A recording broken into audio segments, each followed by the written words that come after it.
Senior నాయకులు బెల్లయ్య నాయక్ గారు ఉన్నారు. చెప్పండి సార్, కాంగ్రెస్ పార్టీ ప్రచారం ఏ విధంగా ముందుకెళ్తున్నది? కాంగ్రెస్ పార్టీ ప్రచారం అద్భుతంగా ముందుకెళ్తున్నది.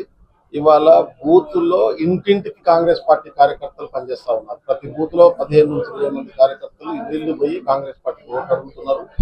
నవీన్ యాదవ్ మాకు అభ్యర్థిగా ఉండడం అనేటువంటిది ప్లస్ పాయింట్ అవుతున్నటువంటి పరిస్థితి. మేము ఈ యూసుఫ్గూడ డివిజన్ చూస్తా ఉన్నాం. నాతో పాటు ఇంకా 7-4 ఎమ్మెల్యేలు, మిగతా కార్పొరేషన్ చైర్మన్, ఒక్కొక్క బూత్ కోఆర్డినేట్ చేస్తా ఉన్నాం.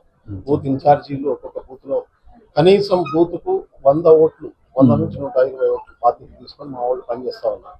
ప్రతి బూత్ లో ఇంటింటికి ఇప్పటికే 2 రౌండ్లు తిరిగాం, ఇంకో 2 రౌండ్లు తిరుగుతాం. ఎన్నికల ఎలా వస్తుంది సార్ ప్రజలు స్పందన ఉంది. అసలు మాకు పోటీ లేదు, 1 సైడెడ్ ఉంది. యూసుఫ్గూడ డివిజన్ లో 1 సైడెడ్ ఉంది.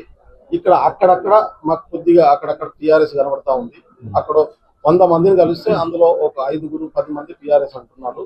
90% ఇవాళ కాంగ్రెస్ అంటున్నటువంటి పరిస్థితి ఉంది. బీజేపీ పేరు చెప్పినటువంటి వాళ్ళైతే ఒక్కడు కూడా కనబడలేదు. బీజేపీకి ఓట్లేస్తామని చెప్పిన వాళ్ళు అయితే ఒక్కడు కనబడలేదు. అసలు బీజేపీ పార్టీ పోటీలో ఉంది అనేటటువంటి విషయం కూడా జనాలు అనుకోవట్లేదు. ఇది bypoll elections. Congress versus BRS అనని కూడా లేదు, కాంగ్రెస్ వర్సెస్ కాంగ్రెస్ గా నడుస్తుంది ఎన్నిక. ఇది అంతా 1 సైడెడ్ గా కొనసాగుతున్నటువంటి పరిస్థితి ఉంది.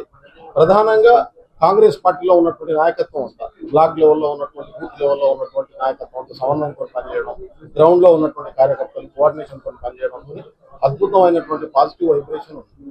దానికి చదువుకున్నటువంటి విద్యావంతులు క్యాండిడేట్ కావడం వల్ల ఇంకా వైబ్రేషన్ ఉంది. ఆ క్యాండిడేట్ నవీన్ యాదవ్ ఉన్నటువంటి ఫ్యామిలీ బ్యాక్గ్రౌండ్, వాళ్ళ కుటుంబానికి ఉన్నటువంటి పరిచయాలు, గత 40-50 సంవత్సరాల నుంచి ఈ ప్రాంతంలో ప్రతి మనిషితో, ప్రతి వ్యక్తితోని, వాళ్ళ చిన్న పెద్ద, చిన్నోళ్ళకి అన్న అవుతాడు, పెద్దోళ్ళకైతే తమ్ముడు అవుతాడు, ఇంకా పెద్దోళ్ళకైతే కొడుకు అవుతాడు. వాళ్ళు కొడుకాన్ని పిలుస్తున్న వాళ్ళని చూస్తున్నాం, ఆశీర్వదిస్తున్న వాళ్ళని చూస్తున్నాం.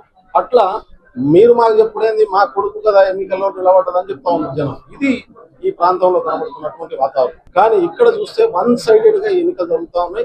కాంగ్రెస్ పార్టీ భారీ మెజారిటీతో గెలిచే అవకాశం. కంటోన్మెంట్ జనరల్ ఎలక్షన్ లో బీఆర్ఎస్ గెలవడానికి, లేకుంటే ఈ సీటు బీఆర్ఎస్ గెలవడానికి కూడా కారణం ఏంటంటే, జనరల్ ఎలక్షన్ లో బీఆర్ఎస్ ప్రభుత్వం మళ్లీ వస్తుంది అనేటటువంటి ఒక సోషల్ మీడియా వాతావరణాన్ని క్రియేట్ చేయడంలో బీఆర్ఎస్ అప్పుడు సక్సెస్ అయింది. సోషల్ మీడియా కాంగ్రెస్ ఉపయోగపడదు అనుకున్నారు, కానీ సిటీ బేసిస్ లో ఉన్నటువంటి ప్రధాన స్రవంతి పత్రికలు, ఛానల్ అన్ని కూడా అప్పుడు అవుట్లెట్ గా బీఆర్ఎస్ కు సపోర్ట్ చేస్తారు. దాంతో ఏమైంది, బీఆర్ఎస్ గెలుస్తుందేమో అని చెప్పి ఈ ఇండిపెండెంట్ అంతా దాదాపు 10% బీఆర్ఎస్ వైపు షిఫ్ట్ అయ్యారు. కానీ ఇవాళ కాంగ్రెస్ ప్రభుత్వం ఉంది, 3 సంవత్సరాలు కాంగ్రెస్ అధికారంలో ఉండబోతున్నది. ఇక్కడ ఈ ప్రాంత అభివృద్ధి చేసుకోవాలంటే కూడా ప్రభుత్వంలో ఉన్నటువంటి పార్టీతో ఎమ్మెల్యే గెలిస్తే ఆ ప్రజలకు అందుబాటులో ఉండి ముఖ్యమంత్రి గారితో కోఆర్డినేట్ చేసుకొని ఫండ్ తీసుకొచ్చి ఆ ప్రాంతంలో అభివృద్ధి చేసుకునేటటువంటి అవకాశం ఉంటుంది.